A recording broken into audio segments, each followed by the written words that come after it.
केलेलं आहे आपण. म्हणजे सगळं पूर्ण टोटल स्टील टाकलेलं आहे खाली. खाली स्टील टाकलेलं आहे. हा तर आपण बघू शकता गव्हाणी वगैरे गाईच्या समोरच आहेत आणि त्यानंतर जो चारा टाकायची सिस्टम आहे तो चारा टाकताना त्यांनी चारा टाकण्यासाठी एक वेगळी वाट ठेवलेली आहे. साधारणतः ही 3 फूट आहे. 3 फूट आहे साधारण. आता हे अंतर 3 फूट आहे. ह्या इथलं समोरचं अंतर 3 फूट आहे. त्यानंतर गव्हाण किती फुटाची आपली? 2.5 फूट.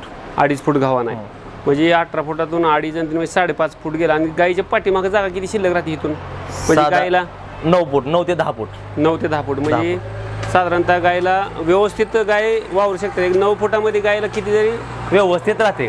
किती जरी मोठी गाय असली तरी 9 फुटामध्ये बस. महाग सरकले तरी गटार तिथं पाय जाऊ शकत नाही. पाय जाऊ शकत. तिला महाग सरता यावं पुढं. आता तुम्ही मगाशी सांगितलं की पूर्ण शेडमधली जी पण काय मुतारी आहे त्याचं व्यवस्थापन तुम्ही रानाला शेतीला जाईल ह्या हिशोबाने केलेलं आहे. त्यामुळे तुम्हाला वर्षात 1 रुपयाचं खत लागत नाही म्हणाल तर त्याबद्दल माहिती द्या की. शेडमध्ये पूर्ण मुतारी हे इथं बोर आहे शेजारी. इथं म्हणजे आपला बोरचा पॉइंट आहे. हा आणि पूर्ण अशी रानात खाली जाऊन दिली. बोर चालू केल्यानंतर डायरेक्ट उसाला आणि घासाला जाते.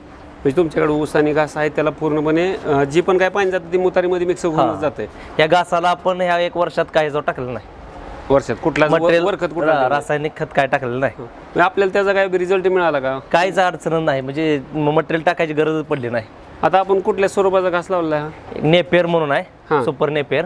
आणि एक साधाच आहे आपला. बरं आता ही घासाचं क्षेत्र किती आपलं? घासाचं साधारण 16 गुंठ. 16 गुंठ घास आहे. आणि ऊस किती? ऊस अर्धा एकर होता. अर्धा एकर होता का? म्हणजे तेवढ्यावर आपल्या एवढ्या 9 ॲनिमलचं म्हणजे 9 जनावर आहेत ना? हो 7 8 9 कालवाड आणि 7 गाई. 7 गाई ह्यांचं व्यवस्थित बघताय. हो काय अडचण आता नाही. तुम्ही मगाशी म्हणलात की आपले क्षेत्र थोडं असल्यामुळे मक्याचा चारा आपल्या इथं वर्षभर अवेलेबल होऊ शकत नाही. पण तरी पण तुम्ही मका वर्षभर जनावरांना देता. कंटिन्यू विकत देतो. मग त्याचं स्वरूप सांगा वैरणीचं कसं साधारण 30% साधारण 30% मकवन आपण विकत घेतो. 30%. कारण सर्व मकवनाची वैरण परवडत नाही. त्याच्यामुळे 30% मकवान असतंय. आणि जे ऊस आणि घास हे घरचा असतो आपलं. म्हणजे रोज कंपल्सरी मकवान ऊस आणि घास या तिन्ही आपण वैरण मिक्स करून टाकतो. आता वैरणीचं स्वरूप कसं असतं आपलं आणि खुराकाचं स्वरूप कसं असते पण सांगा जरा.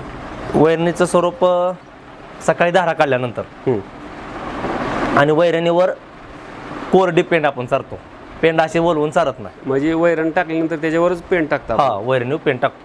मग जनावरांना असं म्हणजे काय आता मका भरडा वगैरे वापरता का आपण? हो मका भरडा आहे. म्हणजे खुराकात काय काय वापरता? हिंदुस्तान कंपनीची हिरा पेंड हिरा आणि भरडा मका भरडा VIP